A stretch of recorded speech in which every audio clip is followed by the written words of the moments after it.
Alright guys, Desert Wasps Airsoft here for a review of the Krytac Crb. Alright, so before I start this review, I would like to talk about these two parts that you see in front of you that are not on my gun currently. One being the train stock, custom by Krytac, and the other being the standard pistol grip. Alright, so starting with the stock, it is a little bit different than what you would normally see on an AAG. It is related to a train stock, I guess, but it has a couple features that are not currently on any stock that I've seen. One being the QD sling mounts on either side of the stock, as well as the, I want to call it like a hammer style down right here, you can see. It's a little different than what I've seen on normal stocks, and I liked it a lot. So let me flip it over and show you the other side. Alright, so on the other side, it looks exactly the same with the QD sling swivel mount right there, in exactly the same place. And the button that you move the stock in and out with is really nice, easy to get to, easy to take the stock off, and I really liked it a lot. Alright, so the battery compartment is really easy to get to. You just push in those two tabs that are on either side of the stock, and off comes your butt pad, which is nice and rubberized, has a really nice texture to it, as you can see. And inside the stock, it has the train stock style slots for a 9.6 volt battery, as well as an 11-1 if you want to slide it down in the buffer tube. And as you can see, the hollowed out part right in the center of the stock, where the hammer style thing is, you can fit a small 11-1 brick lipo in that. Okay, so moving up, you see the sling mount, which is on both sides of the gun. There are holes on both sides for left-handed shooters and right-handed shooters both. Or if you're an ambidextrous person, you can use this to your liking. And one thing I would like to mention, it is in a gray finish. As you can see, it really stands out, and I think it looks really nice on the gun. Kind of adds a little contrast to it when nothing else is there. Okay, so moving up to the pistol grip, I have replaced this one with a Magpul PTS pistol grip, as well as the CTR stock in the back. And I changed this pistol grip just because I don't really like the design of the standard pistol grips. I just don't like the way that they feel in my hand, so I moved to this one, which I really love, and it feels really nice in my hand. Okay, so slightly in front of that is the trigger guard, which has been redone just a little bit from what I normally see. This one has a small hole cut in the bottom of it. I'm not really sure what the actual use for that is, but it gives it a nice skeletonized look. And it is also a little bit bigger and wider inside, so you can use bigger gloves. Okay, so moving to the fire selector switch, it is on both sides of the gun, as you can see. And this is really nice for left-handed and right-handed shooters both. I like to use this when I'm going left-handed shooting and I need to switch to semi to full auto maybe. It's really useful just to have it over there just so I don't have to switch back and then change and then switch back. It makes things a lot easier. Okay, so moving to the rail. It is a key mod style rail with holes all the way on the left, right, and bottom, so you can mount any attachments that you choose. And the rail segments are really easy to come by, actually, a lot easier than I thought it would be. And I have one on the bottom for my Magpul RVG, as you can see, and there is one on the right for the flashlight that you can see as well. Okay, so like I said, these rails are really easy to come by and pretty easy to get on. There's just two little screws that you screw in, and there's two little washer type things that go on the inside, and they are threaded, and you just put those on the inside of the rail system and screw the screw on, which is fairly easy. It's not too hard. I usually take the rail system off when I'm doing this just to make things a little easier. But the rails that I have on, the one on the bottom is a 10 slot rail, which I have mounted an AFG to, but it does not fit well. You might need like a 14 slot. And the one that is on the right side of the gun that has the flashlight on it is a Magpul rail. It is a 6 slot rail, which seems to be pretty much perfect for this one. I did have a little trouble getting it on, but once it's on, it's on.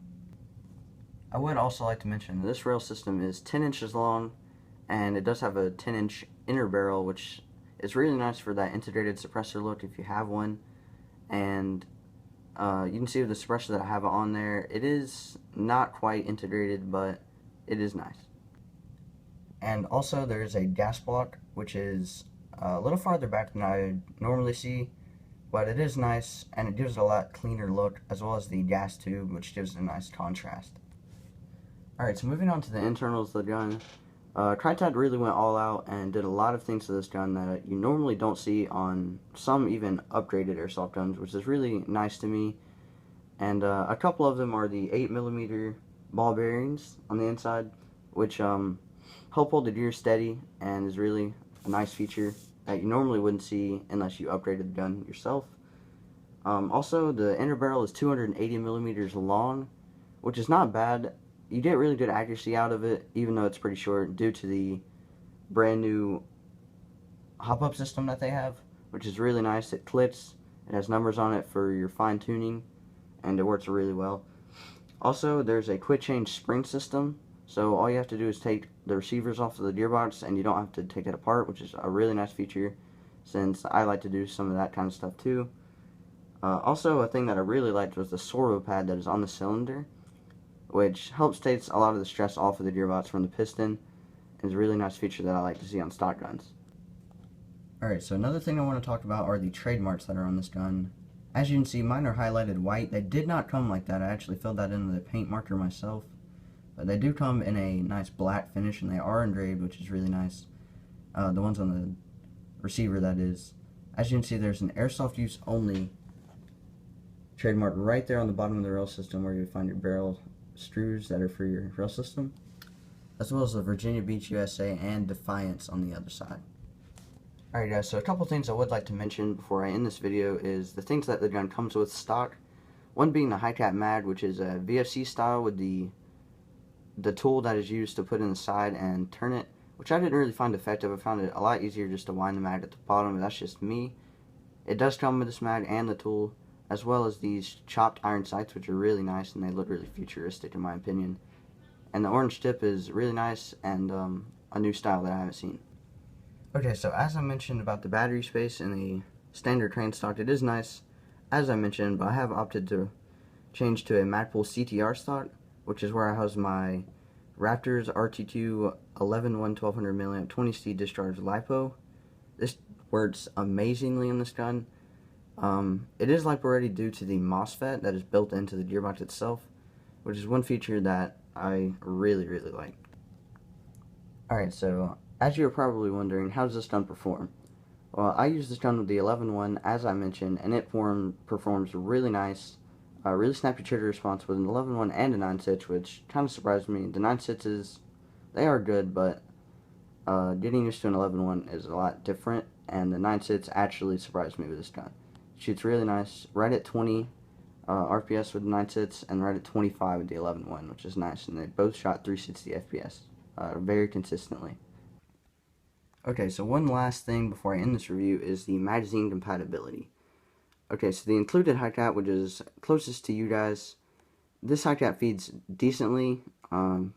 It feeds okay. I just don't really like the winding part of it, which is with every high cap, which is why I don't like high caps. But it does hold about 300 rounds, and it feeds okay, like I said. Definitely will get you started, but I would definitely recommend purchasing mid caps unless you're just a high cap fan. But I did buy Magpul PMags, and the black ones that are second to you guys, they feed okay. Pretty bad actually, unless you put electrical tape around them, which is what I did. I put the electrical tape between the ridges of these PMags, as you can see right there at the top. Just put it between there, about one layer, and it's a tight fit, but it feeds a lot better, but it's still iffy. The windowed PMags, on the other hand, feed a lot better. They are only 80 rounds of those, so it's kind of low, but they do feed good. And the one at the very end with the Magpul on them, they are the G&P 130 round mid caps, and they by far feed the best in this gun. They are just a little tight, but you get used to it after a while, and once the mags wear in a little bit, it's no problem. They feed down to the last PB, which is really nice, and something that I personally like. Alright guys, I hope you enjoyed the video, and just let us know how we're doing. We're trying to pump out more videos as the weeks progress. We're going to try and get to 2 a week, so look forward to that. Probably Monday and Friday, maybe Tuesday and Friday, or Monday and Thursday, something like that. We'll definitely try and get a lot more videos out, because I know you guys are kind of expecting some, and we know that. Just bear with us, and just let us know how we did. Leave a like and a comment if you would like to, and tell me how the videos are going. Thank you guys, and I will see you soon.